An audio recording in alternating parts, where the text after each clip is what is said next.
Are you awake? I thought I heard you get up. Yeah, I'm awake. Sorry, I just can't sleep. Are you thinking about him? Yeah, a bit. Usually get back to sleep, my love. I'm fine. No, it's okay. What else is on your mind? I don't know. It seems weird, but I had one of the most vivid dreams of my life. I saw a fox on a snowy mountain, just looking confused and worried. Those eyes. I can't get those eyes out of my head. She was running in the windy snow, looking for something. Do you think it has to do with you and what's been going on? I don't know. It was just a dream, Rachel. They're not meant to make sense. A lot's happened the past couple days, that's all. Well, if you're not going to sleep anyway, you should tell me. I want to hear. All right.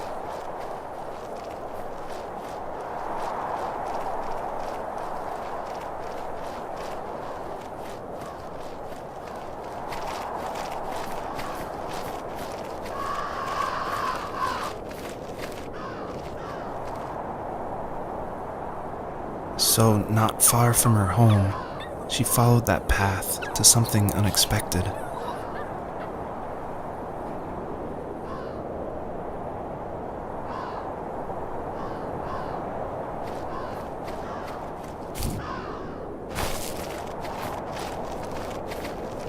She couldn't stay, though. She had to find her other 2 children. So she took that path. She followed it towards something ancient. Something with answers.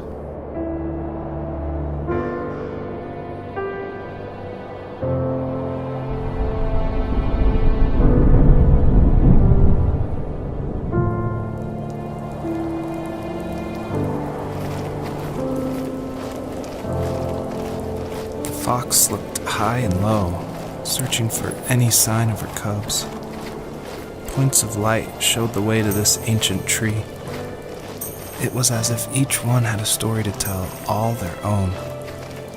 The land was trying to tell my story, too. I felt like I was right behind her the whole time.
Wasn't he like a lumberjack?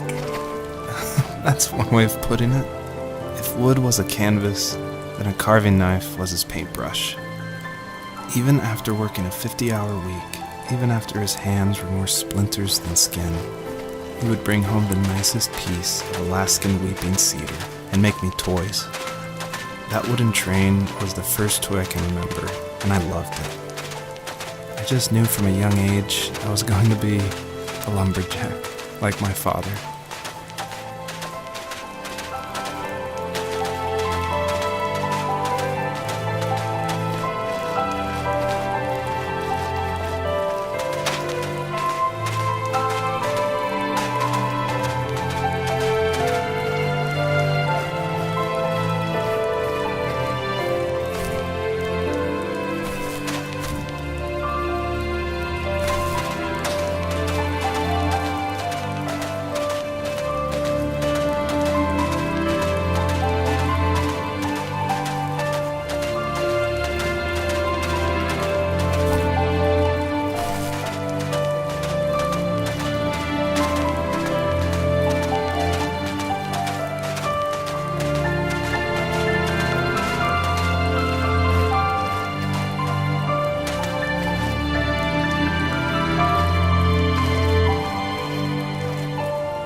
As a kid, did you ever do show and tell in your class?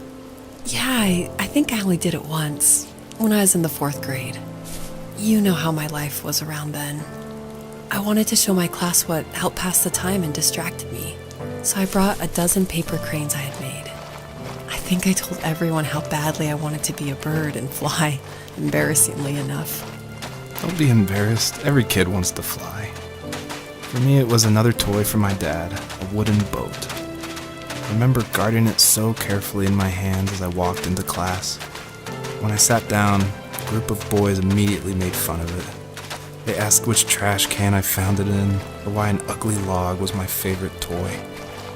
When I got up, I didn't even want to tell them my dad had carved it. I said it was a joke gift my friend had given me. Kids can be so cruel.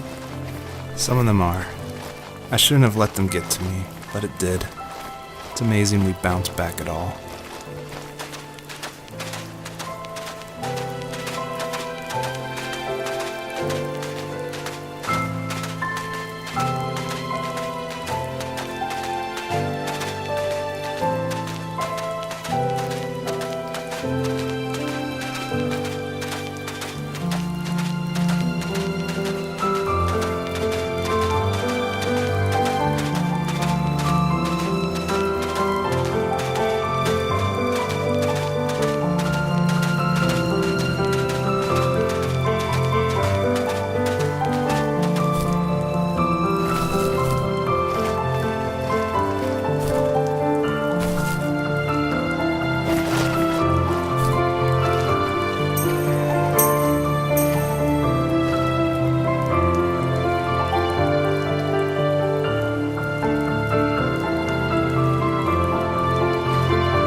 older I got, the more I withdrew.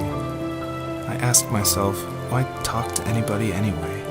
Why bother when I'm happy by myself? I started drawing a lot, mostly animals I saw in the woods by my home. I then imagined designing my own hideouts with things like TVs and pantries full of chips and cookies. I think that idea of leaving home and drawing blueprints started my career. I found a lot of solace in that.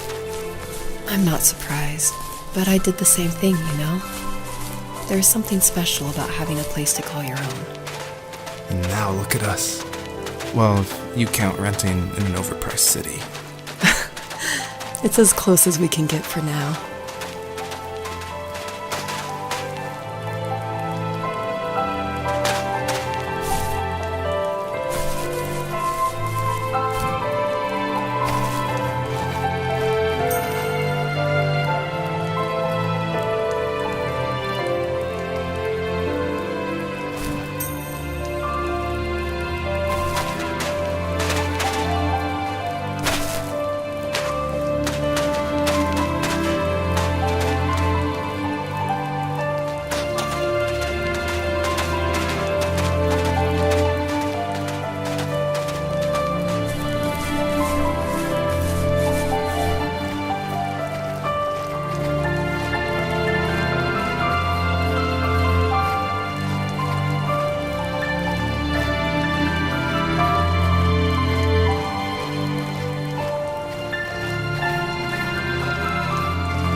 My teenage years were full of sketching, angst, and trouble.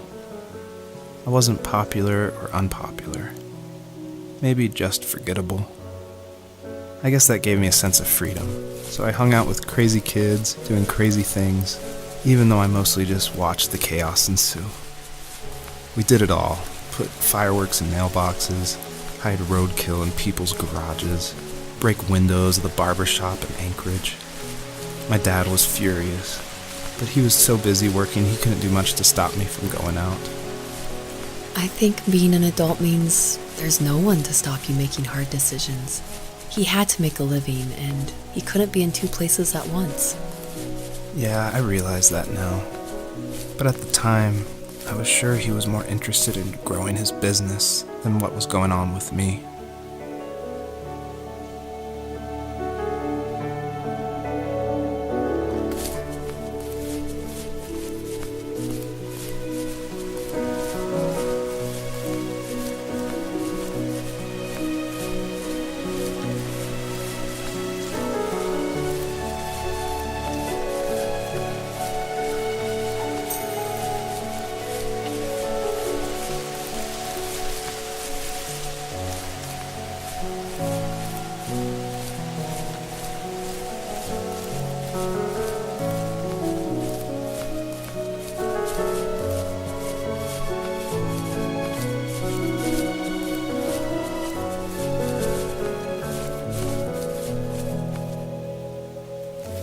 He was working another late night, and my friends were over, saying how bored they were and how they had come all the way out to my house for nothing.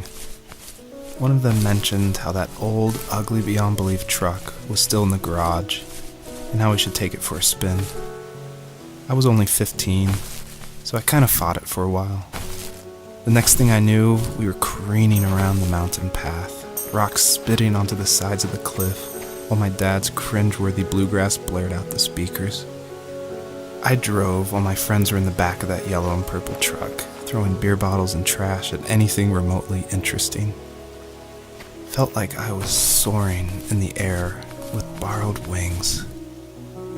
But all good things have endings. A cop outside of Eagle River pulled us over after he saw us in a bottle rocket into someone's yard. What followed was a long night of talking to disappointed adults and feeling smaller than ever.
After he drove me home from the police station, I blew up at him, saying how I never wanted to be like him, how I was going to be someone and leave that hick icebox for good. He just looked forward at the road with tired eyes. I took out that bluegrass tape from the cassette deck and chucked it out the window. In my sage teenage wisdom, I thought I proved the ultimate point.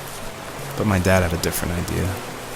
He slammed the brakes, slowly bowed his head while gripping the steering wheel, and finally looked at me.